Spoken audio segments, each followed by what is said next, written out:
Well, welcome to the post-show debrief. Today we talked about a host of issues because, of course, the world right now is providing us with nothing but interesting times, whether it be the Middle East, Northern Africa, whether it be Wisconsin, Ohio, or, of course, the nation's capital. But I'd like to, if I may, to talk to you about what is happening in the crude oil markets and the stock market right now, and at least give you one person's view that I hope will provide some perspective and context of what we're witnessing right now. We are watching crude oil.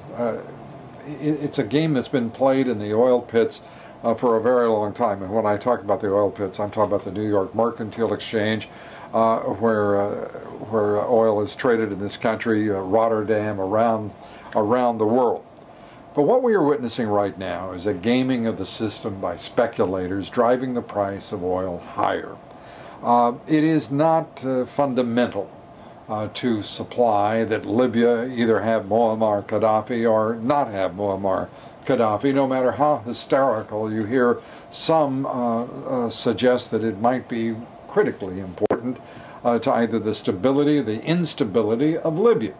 In point of fact, and I am amongst those who hope deeply, profoundly, and sincerely that Libya emerges from all of this a democracy in some form or the other, and that the Libyan people find freedom of expression and be able to live free lives. But the truth in terms of our economy is that we are now being held hostage to an oil cartel. We have people in our national media talk so dispassionately and objectively, of course, about OPEC, as if they are a beneficent business association just seeking to do business on a free market basis, and it doesn't matter whether or not Americans are paying $100, $150, or $200 a barrel of oil. It took until today for the Obama administration to even march out one of its administration members to try to at least reassure Americans as consumers that the oil market would be orderly and that they would not face exorbitant energy prices. Timothy Geithner, the Treasury Secretary, did that, reassured us that the world oil supply will be sufficient.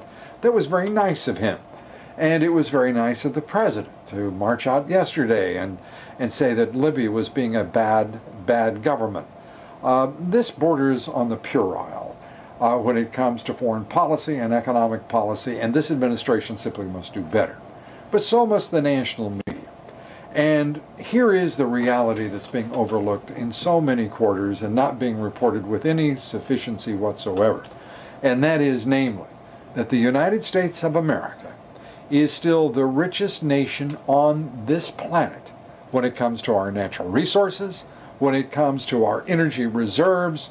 There is no close second to the energy that we possess, our energy reserves in this country.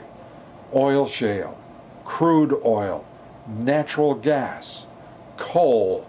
We are the richest country in all the world. And why isn't our national media focusing on that? And why isn't that being focused upon when people start worrying about Libyan oil as an element of the world oil supply?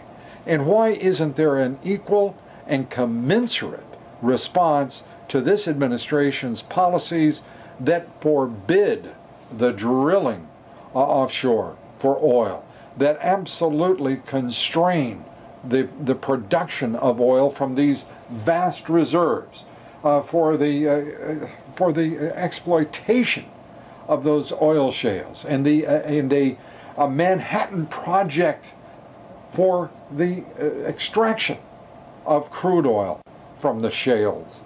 This is an administration that is playing a game, and I, for one, want to be very candid, open, and transparent with you. I find it highly objectionable that neither this administration nor the national media are doing their jobs when it comes to protecting the interest of the American people and assuring our energy future. Here, I want to be able to talk straight and be very honest with you.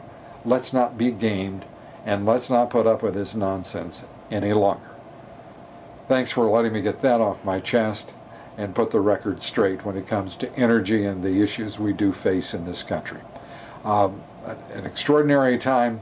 We're, of course, blessed to live in these times. It just may not seem like it every single day. Thanks for being with us here for the post-show debrief. See you next on the radio.